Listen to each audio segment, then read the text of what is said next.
வணக்கம் மக்களே. ஒரு ஊர்ல ஒரு தர்மவான் வாழ்ந்துட்டு இருக்காரு.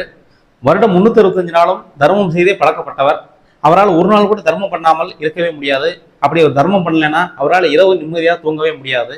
இந்த மாதிரியான ஒரு சூழல்ல அவர் செய்த 3 தர்ம காரியங்கள் கெட்ட வழியில போயிடுச்சு அப்படின்னு ஊருக்காரங்கள்லாம் கூட்டம் கூட்டமா நின்று பேசுறது, அறக்குறக்க பேசுறது அப்படின்னு அவர் காதுகளுக்கு போய் சென்றடையுது. என்ன அந்த 3 தவறான கைகளுக்கு போய் சேர்ந்துருச்சு அப்படின்னு பார்க்கும்போது, ஒன்று, திருடனுக்கு அவர் செய்த தர்மம் போய் சேர்ந்துருச்சு.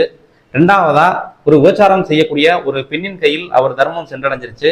மூணாவதா, ஒரு செல்வந்தன் கிட்ட அவர் செய்த தர்மம் போய் சேர்ந்துருச்சு. இப்படி அவர் செய்த 3 தர்மங்களும் தவறான கையில் போயிடுச்சு அப்படின்னு ஊர் மக்கள்லாம் காரசாரமா பேசுறாங்க. இது அவருக்கு பெரும் ஒரு மனச்சடவையும் மனக்குழப்பத்தையும் ஏற்படுத்துது. இறைவன்கிட்ட போய் மண்டிக்கிட்டு, இந்த மாதிரி நான் செய்த தர்மங்கள் 3 தவறான கையில் சேர்ந்துருச்சே அப்படின்னு கண்ணீர் விட்டு அழுகிறாரு. அவர் முன்னாடி இறைவன் தோன்றி, பக்தா, நீ அழ தேவையில்லை, நீ செய்த இந்த தர்மங்கள் வேஸ்ட் ஆகல, நன்மைதான் வைத்திருக்கு அப்படின்னு கடவுள் அந்த பக்தன் சொல்றாரு. நன்மை பயிச்சிருக்கா? எப்படி கடவுளே அப்படின்னு கடவுள்கிட்ட கேட்கிறாரு. கடவுள் அதுக்கு, நீ செய்தே இல்ல அந்த தர்மம், அதை முதலாளி நபர் திருடன், அந்த திருடன் நீ செய்த தர்மத்துல அந்த திருடு தொழிலே விட்டுட்டு நல்ல தொழிலுக்கு போயிட்டான்.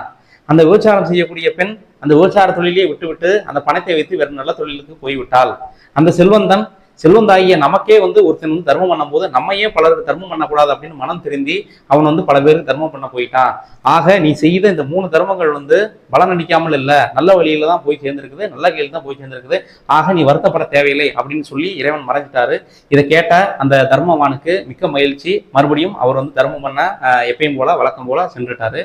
இந்த கதையை நம்ம அப்படி மகாபாரத கதையோட குறித்து பார்க்கும்போது, அன்னைக்கு கர்ணன் கிட்ட கவச குண்டலத்தை கேட்க வந்தவன் இந்திரன் தான் அப்படின்னு தெரிஞ்சும் அந்த கவச குண்டலத்தை அன்னைக்கு கழட்டி கொடுக்கல அப்படின்னா பாண்டவர்கள் அன்னைக்கு அந்த மகாபாரத யுத்தத்துல ஜெயிச்சிருக்க முடியாது.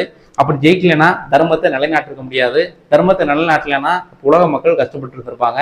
ஆக ஒரு தர்மம் பலருக்கும் சிலருக்கும் இந்த உலகத்திற்கே அகிலத்திற்கே நன்மை பயக்கக்கூடிய ஒன்றுதான். ஆக தர்மம் தான். அது எந்த கையில் போய் சேருது அப்படின்னு நம்ம யோசிக்க தேவையில்லை.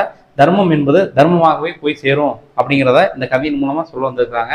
யோசிச்சு பார்க்கலாம். நன்றி.